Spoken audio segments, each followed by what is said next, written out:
എന്റെ പ്രിയപ്പെട്ട ഉമ്മാരെ, നിങ്ങളുടെ ആൺമക്കളെ കൊണ്ട് നിങ്ങൾ പെണ്ണ് കെട്ടിച്ചിട്ടുണ്ടെങ്കിൽ അവനവന്റെ ഭാര്യനെ ഊട്ടിയിലും കൊണ്ടുപോകും, കൊടൈക്കനാലും കൊണ്ടുപോകും, മൂന്നാറും കൊണ്ടുപോകും, പാർക്കിലും കൊണ്ടുപോകും, ബീച്ചിലും കൊണ്ടുപോകും. ആ വരുന്ന പെൺകുട്ടിക്ക് വലിയ ആഗ്രഹങ്ങളും പ്രതീക്ഷകളും ഉണ്ടെന്നേ.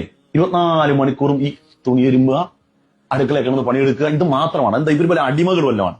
അത് വീട്ടിലെ വാഷിംഗ് മെഷീൻ. ഈ അടുക്കളയിലെ തീച്ചൂടിന്റെയും കഷ്ടപ്പാടിന്റെയും പ്രയാസത്തിനിടയിൽ ഒരല്പം വിശ്രമവും സമാധാനവും ഒക്കെ കിട്ടാൻ വേണ്ടിയാണ് ഭർത്താവും മക്കളും ഒക്കെ ആയിട്ട് പുറത്തു പോകുന്നത്. സത്യത്തിൽ ഈ പെൺകുട്ടി പറഞ്ഞിട്ടല്ല, നിങ്ങളുടെ പേരക്കുട്ടികളുണ്ടല്ലോ, അവരുടെ ആഗ്രഹത്തെ മാനിച്ചിട്ടാണ് ഈ പോകുന്നത്.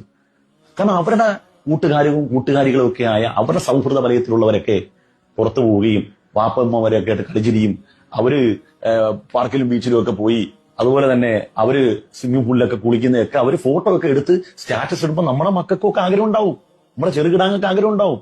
അപ്പൊ അതിനുവേണ്ടി പോകുന്ന അവര് പോയി തിരിച്ചു വന്നു കഴിഞ്ഞാൽ പിന്നെ മോന്ത ഇങ്ങനെ വീർപ്പിച്ച് ഇങ്ങനെ വെച്ചിരിക്കുകയാണ്.